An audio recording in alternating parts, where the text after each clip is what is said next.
আজকে এমন কি হলো যে 19 সালে 2019 সালে সেই সিএ 2024 সালে ভোটের আগে লাগু করা হলো।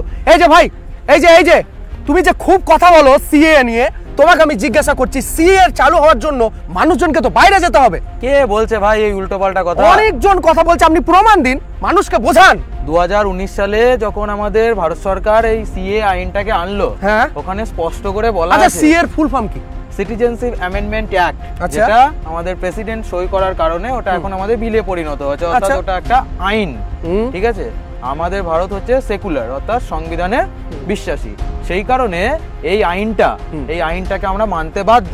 বিভিন্ন সমস্যায় পড়ে সেটা সেন্ট্রাল গভর্নমেন্ট, কিন্তু কারো মন ওই আগুনের মতন জ্বলছে। তো আমি তাদেরকে বলতে চাই যে এই আইনে কি মানুষজনকে বেরিয়ে যেতে হবে? কখনোই না। এই আইনে বলা হয়েছে যে কারোর নাগরিকত্ব তো যাবেই না, বরং যারা অবৈধ অভিবাসী হিসাবে এই দেশে বর্তমানে সংজ্ঞা পাচ্ছিল তাদের জীবন থেকে এই নামটা মুছে যাবে এবং তাদের নামের আগে ইন্ডিয়ান লেখা থাকবে। এই কথাটা বলা হয়েছে, কখনোই বলা হয়নি এই কথা। এবং বলা হয়েছিল 2019-এর 31শে ডিসেম্বর 2014 এই টাইমটার মধ্যে যারা ভারতে প্রবেশ করেছে তারা বিভিন্ন ধর্মীয় কারণে যারা উৎপীড়িত, আমাদের পার্শ্ববর্তী ইসলামিক কান্ট্রি যারা আছে, বাংলাদেশ, পাকিস্তান, আফগানিস্তান, এই সমস্ত দেশ থেকে যারা হিন্দু, খ্রিস্টান, বৌদ্ধ, তারপর পার্সি, এই সমস্ত 6টা রিলিজিয়ন, মুসলিম ব্যতীত যে 6টা রিলিজিয়ন যারা এই দেশে প্রবেশ করেছে, কারণ তারা সেখানে ছিল মাইনরিটি, তারা যারা এখানে প্রবেশ করেছে তারা এখানে নাগরিকত্ব পাবে।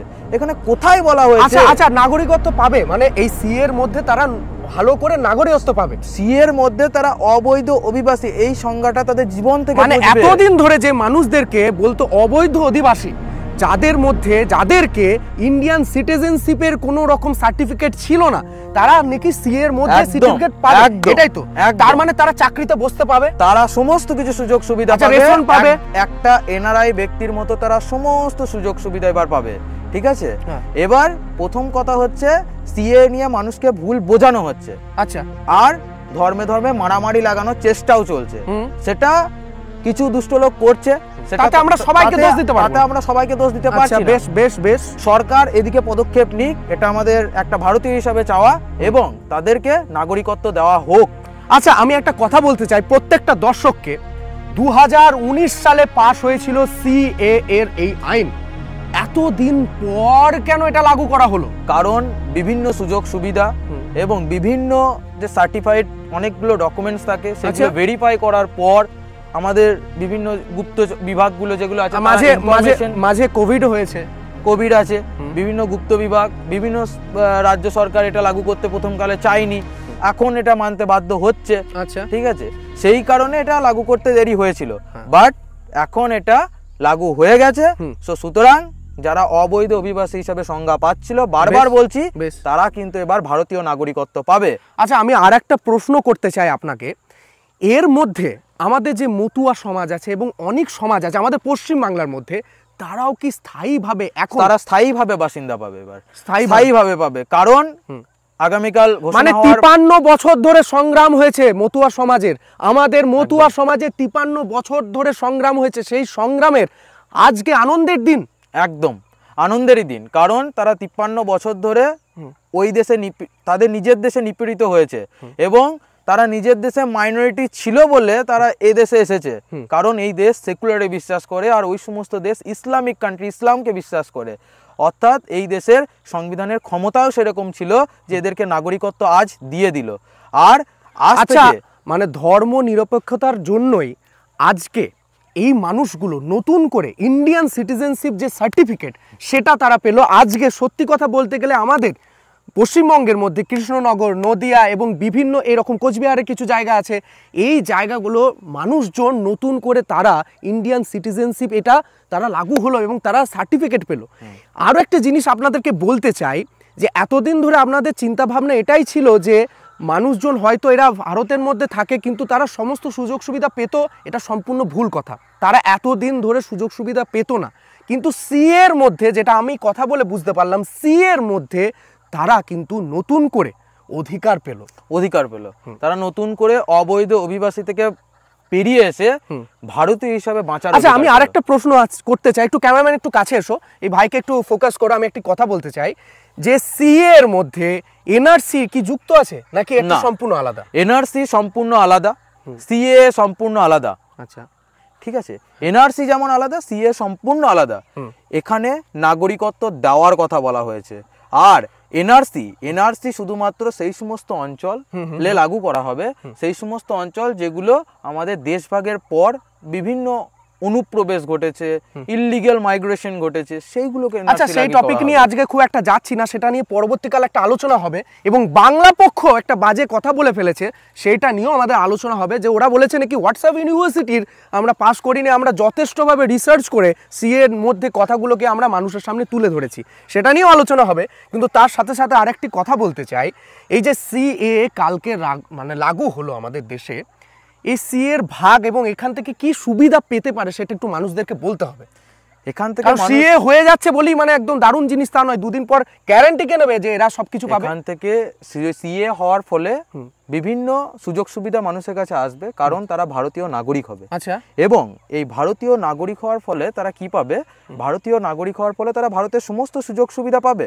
এতদিন তো পেতোই, কিন্তু আরো অনেক সুযোগ সুবিধা, যেটা জন্মগ্রহণ হয়েছে ভারতে এবং আমার মা বাবা এবং আমাদের 14 পুরুষের জন্মগ্রহণ ভারতে হয়েছে, আমি যে ধরনের সুযোগ সুবিধা পাই সিএ এর কারণে কি সেই সুযোগ সুবিধাই তারা পেতে পারে? তারাই পাবে, তারা সেই সমস্ত সুযোগ সুবিধা পাবে যেমন একজন ভারতীয় হিসাবে পায়। এবং তাদের সিএতে এটাও বলা হয়েছে যে 2014 31শে ডিসেম্বরের আগে যারা ভারতে প্রবেশ করেছে তাদের সবাইকে নাগরিকত্ব দেওয়া হবে, ওই মুসলিম বাদে ওই সমস্ত 6টা রিলিজিয়নকে, যারা আমাদের পার্শ্ববর্তী ইসলাম। আমি একটু থামাচ্ছি, সিএ কি মুসলিম বিরোধী? কখনোই না, সিএ মুসলিম বিরোধী কখনোই নয়। যারা এটা বলছে তারা রাজনৈতিক ফায়দা তোলার জন্য এটা বলছে। এবং সিএ মুসলিম বিরোধী যদি হতো তাহলে সেটা আমাদের বিলে লেখা থাকতো। আমাদের রাষ্ট্রপতি, মহামহিম রাষ্ট্রপতি, সে তো নিরপেক্ষ, সে কখনো ওই বিলটাতে সই করতো না। তাহলে সিএ কখনোই মুসলিম বিরোধী। মানে একটা চ্যানেলে অরিত্র বণিক, যার সিনেমা আপনারা ছোটবেলা থেকে দেখে এসেছেন, এই যে এই ছেলেটা একটা জায়গায় পুরোপুরি বলছে যে আমাদের মুসলিম ভাইদেরকে মারার একটি জায়গা হলো সিএ এর মধ্যে আছে। তাহলে এটা সম্পূর্ণভাবে বিরোধিতা করছিল সিএ, সম্পূর্ণভাবে সিএ এর বিরোধিতা করছিল। কারণ যারা ওই অবৈধ অভিবাসী থেকে নিজের জীবনকে এতদিন ধরে সংগ্রাম করছিল, আজ তাদের মুক্তির দিন ছিল, ওই মুক্তির পথটা এরা দিতে চাইছিল না। আর অ্যাকচুয়ালি আমরা ভারতবাসী যারা প্রত্যেকে আমরা গর্বিতভাবে ভারতবাসী বলি, সেটা যে ধর্মের হোক, যে জাতির হোক, যে বর্ণেরই হোক, তাদেরকে এইভাবে তাড়ানো যায় না। সেটা যে আমি হিন্দু বলে আমি অন্য একজন ধর্মকে বলতে পারি না তুমি ভারতবর্ষ থেকে বেরিয়ে যাও, কোনোদিন বলতে পারি না। আমার ভারতবর্ষের সংবিধানও এটা বলে না যে অন্য কাউকে তুমি ভারতবর্ষ থেকে বেরিয়ে যেতে পারো। আজকে যখন সিএ নিয়ে কথা আসছে, মানে নাগরিকত্ব দেওয়ার কথা আসছে, তাহলে কিভাবে আমাদের নাগরিকত্ব চলেও যেতে পারে? একটা প্রথম কথা হচ্ছে আমাদের যে নাগরিকত্ব, এই নাগরিকত্ব চলে যাওয়ার আমাদের কনস্টিটিউশন প্রভিশন আর্টিকেল 10 এখানে স্পষ্ট করে দেওয়া আছে যে যদি কোনো ব্যক্তি, সে হিন্দু হোক, মুসলিম হোক, শিখ হোক, বিভিন্ন ধর্মের হোক, ঠিক আছে, তারা যদি এই দেশে সাথে দেশ বিরোধী কার্যকলাপ করে, সংসদ বিরোধী কার্যকলাপ করে, কেন্দ্র সরকার বা ভারত সরকার বা পার্লামেন্ট চাইলে তার নাগরিকত্ব খারিজ করার অধিকার তাদের রয়েছে। এবং যারা বলছে সেন্ট্রাল গভর্নমেন্ট বা ভারত সরকার এই নাগরিকত্ব অর্জন করতে পারবে না, এই সিএ বানাতে পারবে না, তারা ক্ষমতার জোরে বানাচ্ছে, কখনোই না। কনস্টিটিউশনাল প্রভিন্স আমাদের 11 নম্বর আর্টিকেলে স্পষ্ট করে বলছে যে নাগরিকত্বের সমস্ত নিয়মকানুন বানাবে কে? আমাদের সংসদ বা পার্লামেন্ট। ঠিক আছে, আমি এটা বারবার বলতে চাইছিলাম যে এত বছর ধরে যারা মানে সত্যি কথা বলতে গেলে এত বছর ধরে তারা সম্পূর্ণরূপে ভারতীয় ছিল না, সম্পূর্ণরূপে আজকে সিএ এর মাধ্যমে তারা কিন্তু সম্পূর্ণরূপে ভারতীয় হলো। তাহলে এত দেরি হলো, অনেকটা দেরি হলো। সত্যি কথা বলতে গেলে আজকে আমাদের এই বাংলার মধ্যে মতুয়া সমাজ যারা সত্যি কথা বলতে গেলে সম্পূর্ণরূপে ভারতীয় হয়তো বলতে পারতো না, তারা ভারতীয়, আমরা মানি তারা ভারতীয়, আমরা মানি তারা এই দেশের মানুষ, আমরা মানি, কিন্তু তারা সত্যি বলতে গেলে 53 বছর সংগ্রাম করার পর তারাও কিন্তু ভারতীয় হলো। এবং তার জন্য আমরা সকলে গর্বিত যে এবং মতুয়া ছাড়াও যে সমস্ত খ্রিস্টান ভাই, বৌদ্ধ, পার্সি যারা এসছে ভারতে, এই ইসলামিক কান্ট্রিতে নিজেদের নিপীড়নের শিকার হয়ে যারা এসছে, যেমন আফগানিস্তান, পাকিস্তান, বাংলাদেশ থেকে যারা এসছে, তারাও গর্বিত হবে, আজকে নিজেকে ভারতীয় বলবে আজ থেকে। যখন তারা এই নাগরিকত্ব পেয়ে যাবে তখন তারা নিজেকে গর্বিত নাগরিকত্ব কারা দেবে? নাগরিকত্ব দেবে আমাদের দেশের সংবিধান দেবে, আমাদের দেশের সংবিধান দেবে, এবং সিটিজেনশিপ অ্যামেন্ডমেন্ট যেটা অ্যাক্ট আছে তার যে ফুলফিল ক্রাইটেরিয়া আছে সেখানে অ্যাপ্লিকেশন করবে তারা। তাদের অ্যাপ্লিকেশন করার পর তারা দেশের নাগরিকত্ব ভ্যালিড পাবে, ভ্যালিড নাগরিকত্ব পাবে। এবং একটা প্রথম কথা হচ্ছে যে আমরা যে এই যে বাই বার্থ এই যে নাগরিকত্ব, এই নাগরিকত্ব গ্রহণ বহুভাবে হয়। 5 রকমভাবে নাগরিকত্ব গ্রহণের কথা বলা হয়েছে এবং 3 রকমভাবে বর্জনের কথা বলা হয়েছে। লাস্ট আবার একবার জিজ্ঞাসা করব, সিএ এর দ্বারা কি আমাদের কাউকে কি বহিরাগত বলা হবে? কখনোই না। সিএ হচ্ছে নাগরিকত্ব দেওয়ার আইন, এটা নেওয়ার আইন নয়। যারা বলছে, যে সমস্ত রাজনৈতিক দল বলছে, তারা এটা ভুল বলছে এবং রাজনৈতিক ফায়দা তোলার জন্য বলছে। মানুষ হয়তো সেই আইডিওলজিটাকে প্রয়োগ করার জন্য এটা বলছে, তার জন্য সম্পূর্ণরূপে আমরা সবাইকে দোষারোপ করছি না, তুমিও তাই করছো না, আমিও তাই করছি না।